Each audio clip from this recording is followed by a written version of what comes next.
दोस्तों क्या होता है ओम कंकलिकाय नामक का जाप करने से माता की जो ये बहुत सी ऊर्जा भक्त को प्राप्त हो जाती है। जो लोग ओम कंकलिकाय नामक का जाप करते हैं उनको अंदर सबसे पहले श्री हनुमान जी की ऊर्जा आ जाती है, क्योंकि माता ही हैं जो लक्ष्मी जी का रूप लेकर श्री विष्णु जी के साथ लोगों का कल्याण करती हैं। पार्वती जी के साथ श्री शिव जी के साथ मिलकर के श्री शिव जी दुनिया का कल्याण करते हैं और साथ में सरस्वती जी के साथ, और जब पाती हैं तो ब्रह्मा जी। जो भक्त लाल रंग की माला से, लाल रंग की चंदन की माला से ओम कंकलिकाय नमः का जाप करेंगे, उनकी कुंडलिनी का जागरण बहुत ही जल्दी हो जाते हैं और उनको माँ का स्वरूप बहुत ही जल्दी प्राप्त होगा, दिखाई देता है। और माँ के स्वरूप की एक और ख़ास बात होती है, जब माँ भक्त को दर्शन देती हैं तो उनकी आँखें जो होती हैं तिरछी होती हैं। जब भक्त को किसी तिरछी आँख वाली माता का दर्शन हो तो वो समझ लेना चाहिए कि वो दुर्गा माता की ही आँखें हैं, क्योंकि उनकी आँखें हमेशा भक्त को तिरछी दिखाई देंगी। मंत्र बहुत प्रभावशाली है, लेकिन इस ओम कंकलिकाय नमः का जाप करने से पहले भक्त को श्री हनुमान जी की शक्ति प्राप्त होती है, हनुमान जी की ऊर्जा प्राप्त होती है। और यह मंत्र मुक्ति प्रदान करने वाला मंत्र है। यह मंत्र भक्तों को मुक्ति इसलिए प्रदान करता है क्योंकि ये बीज मंत्र है। दोस्तों, जब भी हम किसी माता की तस्वीर देखें जो हमें बहुत ही लुभावनी लगे, उस माता की तस्वीर को सामने रख लें और संकल्प ले लें कि हमें 10 बार 10 मिनट तक ओम कंकलिकाय नमः का जाप करना है और ज्योति जलाना जरूरी है। ज्योति ही कलयुग में माता का स्वरूप होती है। और 10 मिनट तक हम जाप का जब संकल्प करेंगे तो हमारे अंदर जो ऊर्जा होगी वो संचित होना शुरू हो जाएगी। और जब हम इस जाप को करना शुरू करेंगे तो जो ऊर्जा होती है, जो माता की और जो योगिनियाँ होती हैं या जो 10 महाविद्याएँ होती हैं, वो परीक्षा भी लेती हैं।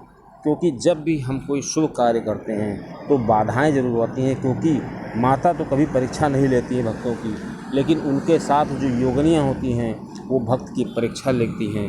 भक्त को देखती हैं क्या वो अपने भाव में बिल्कुल पक्का है या वो मंत्र का जाप नहीं करेगा, क्योंकि वो जानती हैं कि ये जो मंत्र हैं ये कोई साधारण मंत्र नहीं होते हैं। इन मंत्र का जाप करते समय बहुत सी बाधाएं उत्पन्न होती हैं। भक्त जब इन मंत्र का जाप करेगा तो उसको लगने लगेगा अरे हमें इस तरह का जाप नहीं करना चाहिए, उसका मन नहीं करेगा।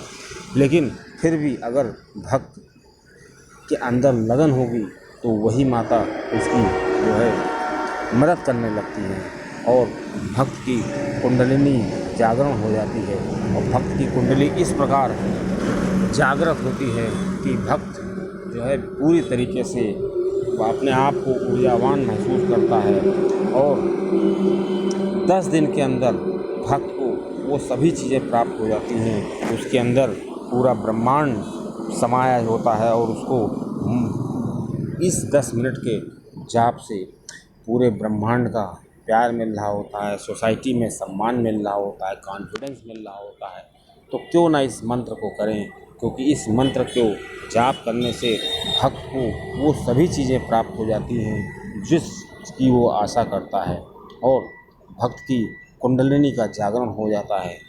अच्छा तो ये होगा कि इस मंत्र को लाल रंग के कागज़ में इस कमल की गट्टे की माला से इस मंत्र को लिख लें और इस मंत्र को सामने रख करके लाल कपड़े में दबा दें। उसके बाद जाप करें। इसके बाद जाप करने से क्या होगा, भक्त को एक असीम ऊर्जा की प्राप्ति होगी। भक्त अपने आप को ऊर्जावान महसूस करेगा। भक्त के अंदर एक अजब सा आत्मविश्वास होगा और वही आत्मविश्वास भक्त की हमेशा के लिए उसको ऊंचा उठा देगा और भक्त की हमेशा के लिए कॉन्फिडेंस को लेवल को बढ़ाता रहता है।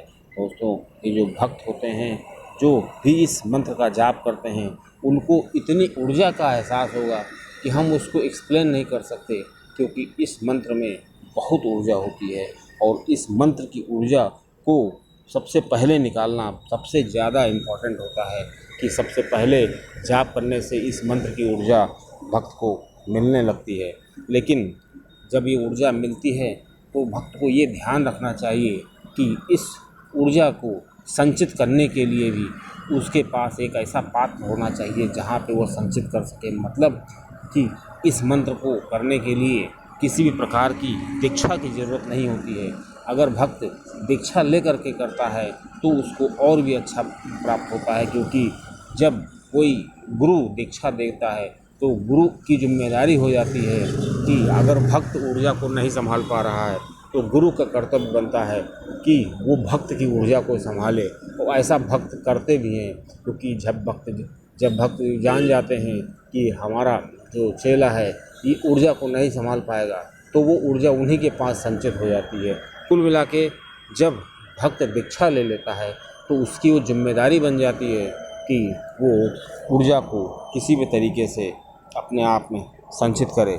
लेकिन जो भक्त दीक्षा लेना नहीं चाहते हैं, उन्होंने कभी दीक्षा नहीं ली है, तो वो अपने गुरु मंत्र जो उनको मिलता है उस गुरु मंत्र का जो जाप करते हैं उससे उनको बहुत सी ऊर्जा प्राप्त होती है। और हमने आपको कई बार बताया भी है कि ये जो मंत्र होते हैं इनमें अग्नि तत्व प्रधान होता है, और जो ओम नमः शिवाय या ओम नमो हनुमते महावीराय इस तरह के जो मंत्र होते हैं वो जो मंत्र हैं वो सब जल प्रधान होते हैं। तो जल प्रधान मंत्र जो होते हैं अग्नि प्रधान मंत्र के सामने फीके पड़ जाते हैं। और जब हम अग्नि प्रधान वाले मंत्रों का जाप करते हैं तो उनको संरक्षित करने के लिए जल प्रधान जो मंत्र होते हैं उनका सहारा मिल जाता है और उन पर उनको रखा जा सकता है। मतलब जल प्रधान और अग्नि प्रधान ये मंत्र का बैलेंस करना बहुत ज़रूरी होती है, क्योंकि बहुत से भक्त कहते हैं कि हम जाप तो करते हैं लेकिन हमको कोई फल नहीं प्राप्त होता है। तो उसका यही कारण है कि उनके अंदर वो ऊर्जा को वो संरक्षित नहीं कर पाते हैं, क्योंकि इन मंत्रों में बहुत सी ऊर्जा होती है और इन मंत्रों की ऊर्जा को संरक्षित करना हर व्यक्ति के बस की बात नहीं होती है। और इन मंत्रों को संरक्षित करने के लिए भी ऊर्जा चाहिए। मतलब एक ऐसा पात्र होना चाहिए जिसमें हम इस ऊर्जा को संरक्षित कर सकें। पता लगा हमने जाप तो बहुत किए लेकिन जो ऊर्जा संरक्षित करने की बात आई तो वो ऊर्जा छितर बितर हो गई। मतलब ये हम लोक कल्याण में नहीं लगा पा रहे हैं। तो अगर कोई भक्त इस ऊर्जा का संरक्षण नहीं कर पा रहा है तो उसको अपनी कुंडलिनी का जागरण करना पड़ेगा। कुंडलिनी के जागरण के लिए सबसे बढ़िया बीज मंत्र होता है। जब बीज मंत्र से कुंडलिनी का जागरण हो जाता है तो उसमें असीम ऊर्जा समा सकती है, असीम ऊर्जा वहाँ पर रखी जा सकती है। इस प्रकार जो कुंडलिनी जागरण जब भक्त का हो जाता है तो उसके अंदर बहुत ही असीम ऊर्जा सम्मिलित की जा सकती है।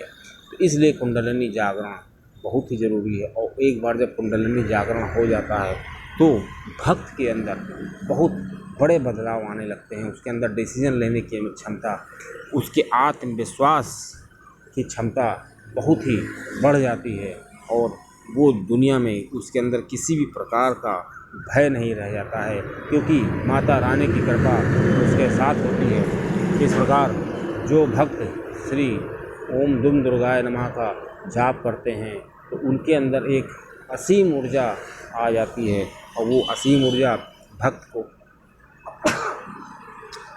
विजय दिलाती है, हर क्षेत्र में विजय दिलाती है।